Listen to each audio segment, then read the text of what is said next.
Hi guys, welcome back. Today's video is going to be a review on a brand new foundation by Maybelline. This is the Maybelline Superstay. Looking at the French side and I do not know how to read that. The multi-use foundation stick, and this is a cream to matte full coverage foundation. So I've already been trying this out and I completely have my thoughts on it. First of all, whenever I was first going to use it, I realized how much little product there was in here, and I did compare it to other foundation sticks, like even from Sephora and stuff, and they all seem to have the same amount of product. So I guess that's just normal for a foundation stick, but it was just like, and I also got the Master Blur Stick, which is the primer. Alright, so starting off with the foundation, I did try it on both sides of my face differently, so that way I could see the difference on the very first time that I applied this.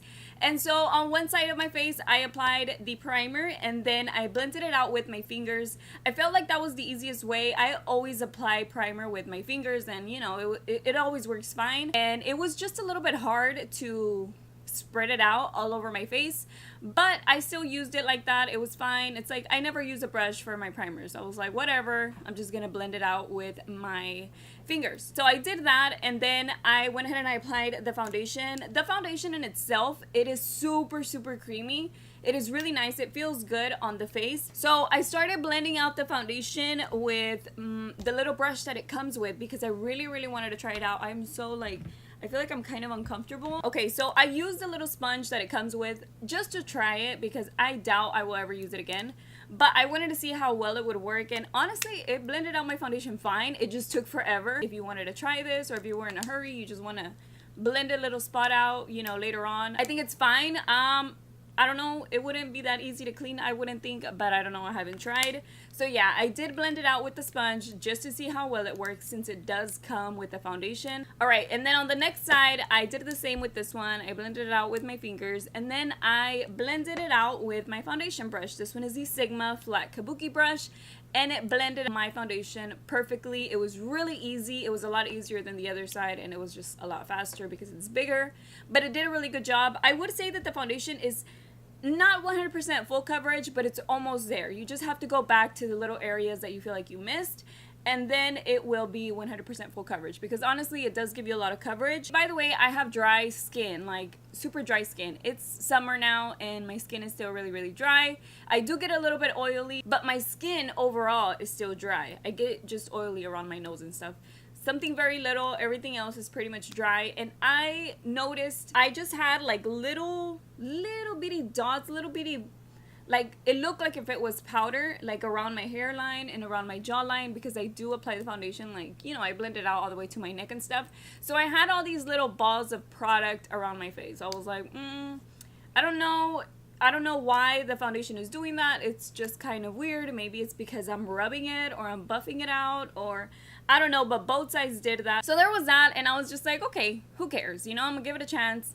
The rest of my face looks pretty even, and I just like kind of took it off of my face. But then I was looking at myself in the mirror, and I could see all around my jaw and all around like my mouth right here. My skin is not really like super dry. Like it, okay, I take that back. I know I said it was super dry earlier, and it is, but never to the point to where it looks like it's cracking. It sounds gross, but that's the way that it looked with the foundation over it. So it's never to that extent to where my face looks completely dry. You know what I mean? I always use a moisturizer, which is this one, and it works with all of my foundations. This is a serum, and it goes right into my skin. It makes my skin look really fresh and just really moisturized. And so yeah, for some reason, all around my mouth, all around like my jaw area, it looked like that. A little bit on my forehead. It was just not looking good on my dry skin. By the way, I was wearing that foundation, I would say, for a good 8 or 9 hours. I applied it in the morning, and then the footage that I show you later is at night. I'm pretty sure it was like around 10. So it was quite a few hours later, and my skin just, it did not look good. The foundation did not look good. So anyways, I didn't want to give up on it. I was like, okay, it's my first time trying it out. I have never used that primer before. Maybe it's the primer. So then this morning, whenever I applied it, I used the primer on one side of my face, the primer stick. And then on this side, I decided to use the CoverGirl one, which is a primer that I have been using a lot lately also before applying foundation. So this one has been one of my favorites. It's really fresh. It works really good on my dry skin. And as you saw, both sides, I blended it out with my beauty blender, and it was really hard to blend out the foundation. It was not super easy. This is a damp beauty blender, and I thought it was going to be a lot easier, and it wasn't. It was even harder than with the brush. So I actually like the foundation application way better. It gives me better coverage with the brush, because with the beauty blender, it does not blend out. For some reason, it was a lot harder. And the foundation did the exact same thing. It still flakes off. So I want to say it's the foundation and not so much the primer, just because on both sides it did it, but I didn't have the primer on both sides. But it was just all around the hairline, all around the jawline. And the foundation, like, it looks nice, but I still had all that product, and I can still see like patchiness. Like, it sticks to those dry areas, and I just have like patchiness right here. The time that I set it with the CoverGirl powder, my nose was super oily that the foundation just came straight off. Like, if I were just to swipe my finger across my nose, you could just see the foundation. It was just so easy to just slide right off of my face. My glasses were like to the bottom. They would not stay up here. Like, I would slide them up and they would like slowly start slowing down in that moment. So I don't know how it would do with oiliness all around your face, but for me, on my nose where it got oily, my glasses were just sliding off. I have used a lot of matte foundations. I have used dewy foundations. I have used natural finish foundations, like so many different ones. And my skin does not do this with other matte foundations, so it's not the matte part. I know that. Like, I love matte foundations. So honestly, I don't think I'm gonna be reaching for it. Luckily, you don't get a lot of product, so I could finish this pretty quickly. If I were to use this every day for, I would say, a week and a half, maybe 2 weeks, I'm not gonna exaggerate.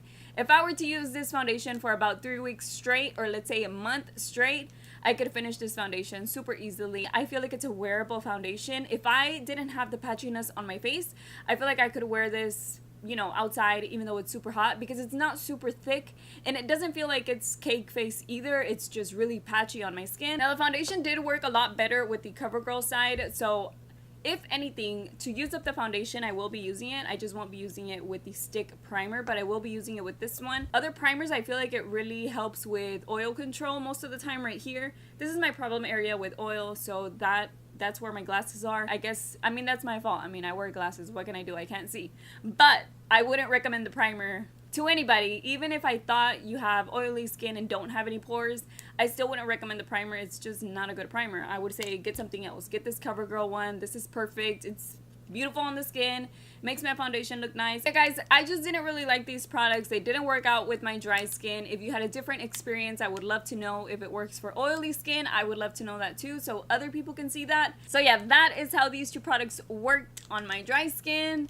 Or I should say did not work on my dry skin. Unfortunately, they just didn't work out for me, which I wish they had, just because, I don't know, I feel like the foundation could be a really good one. It's just not for me, or not for my type of skin, or my skin type. And like I said, the primer just doesn't do anything. So yeah, that's pretty much it for today's video. I hope you guys enjoyed it and found it helpful. If you are new to my channel, don't forget to subscribe before you leave if you like what you see here, and I will see y'all in my next one. Bye.